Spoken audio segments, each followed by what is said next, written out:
Ever wondered why bread puffs as it bakes, or why egg whites whip up into a beautiful meringue?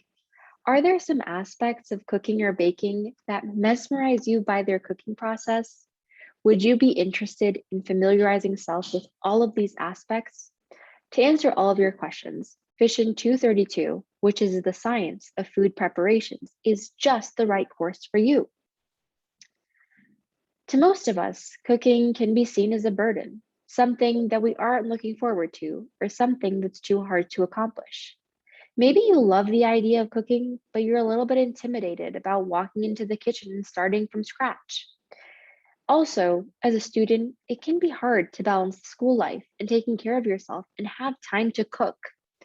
Some of us, sometimes cooking is just time consuming. Maybe it's tiring, takes a lot of effort. Maybe it's the balance part. I have too much schoolwork. I'm taking too many credits. How can I even find time to cook? Maybe it's just stressful. I don't know where to begin. I'm not sure what ingredients to go for.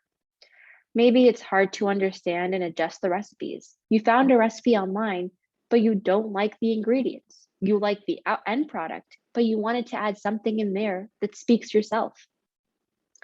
Fission 232 is going to help you understand easy methods to prepare healthy and delicious foods in less than 2 hours. Alongside the cooking aspect, you'll learn different food principles as you continue to develop your own recipes and add your own kick to all of your foods. In Fission 232, you'll learn a lot. For example, why do you think salt is added after the yeast is activated and not with the yeast and the sugar? You'll understand exactly why that happens, and because that will make a difference in how your bread tastes.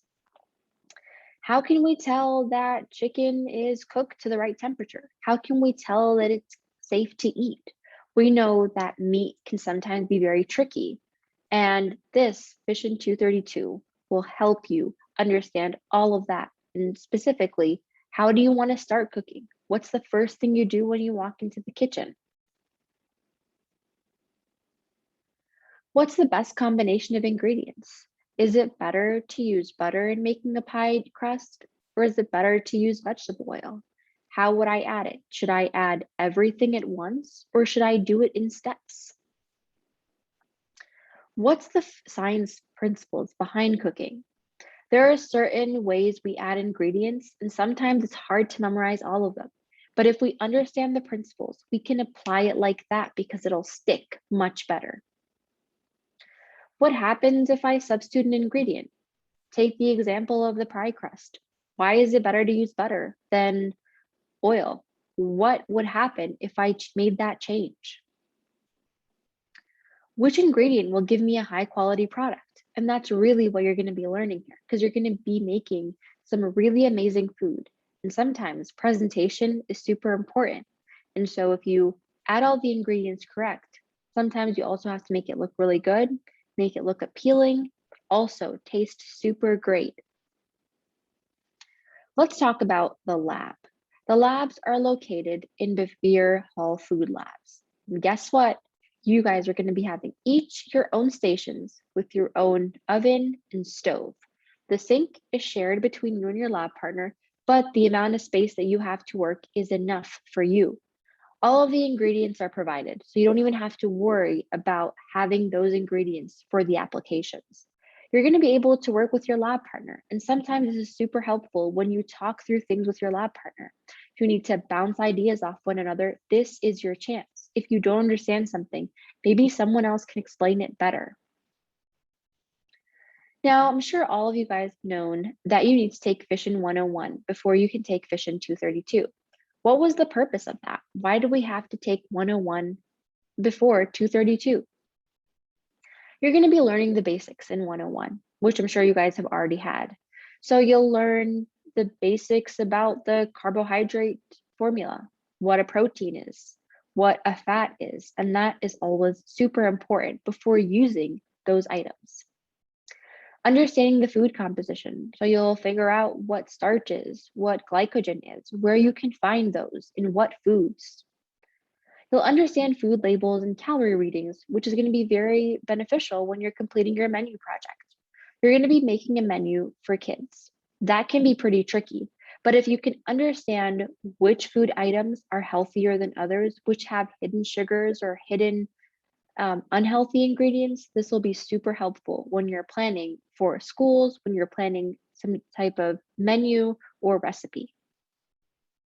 You're being aware of effective cooking methods. I'm sure you guys have heard of fat soluble vitamins and water soluble vitamins. Would it be beneficial to cook vitamin A in oil? Or would it be better to cook that in water? If a food has vitamin A like carrots, what's the best cooking method? You're going to be applying the theory you learned to practice it properly. And this is where the two really join. Just imagine like you have been learning something just by memorizing, and now's your chance to apply and really understand. This will help you retain all that information for whatever you're doing later on. Also, when you will have to take Fission 101, but you'll also need the Serve Safe Food Handler certificate. This is really important because you're going to be dealing with food that you're going to be eating at the end of the day. So you want to make sure that you know how to handle meat, how to handle vegetables, how to wash them to make sure they're clean, how to make sure that your hands are washed before you walk into the kitchen, and about sanitizing your stations. You want to cook foods to proper temperatures. For example, chicken cooks to 165. You need to make sure you check that so that you are eating it when it's completely safe to eat. You want to avoid cross-contamination. Would you use a cutting board for something that you've just sliced vegetables and then put chicken on it? Even if they're going in the same pot, that's something to ask yourself. You want to understand the responsibility of cooking your food properly. You need to know that what type of diseases could result if you cook everything in a messy way, if you don't really care which foods are touching what. This is super important when you're walking into the kitchen. So Dr. Ma is leading professor who teaches this class. She really knows what she's talking about, and she makes this class so much fun, and it's such an exciting experience when you work with her. She studied at Northeast Forestry University in China, and she got her bachelor's in food science and engineering. Then she earned her master's and PhD degrees in food science and technology from Virginia Tech in Blacksburg, Virginia. And then she joined Fission as a lecturer here at UIUC, an undergraduate advisor of food science in July of 2019. She's excellent at explaining all of the concepts and linking all of the food principles together. Her videos that she puts ahead of time before class are really important, and I would suggest you take care when you watch those. Dr. Ma also provides a lot of guidance, so if you need help, reach out to her. She'll be willing to talk to you about anything. There are times when you can meet with her and you can set up something with her. So don't feel shy to reach out or ask her questions. She's always more than happy to help. Now let's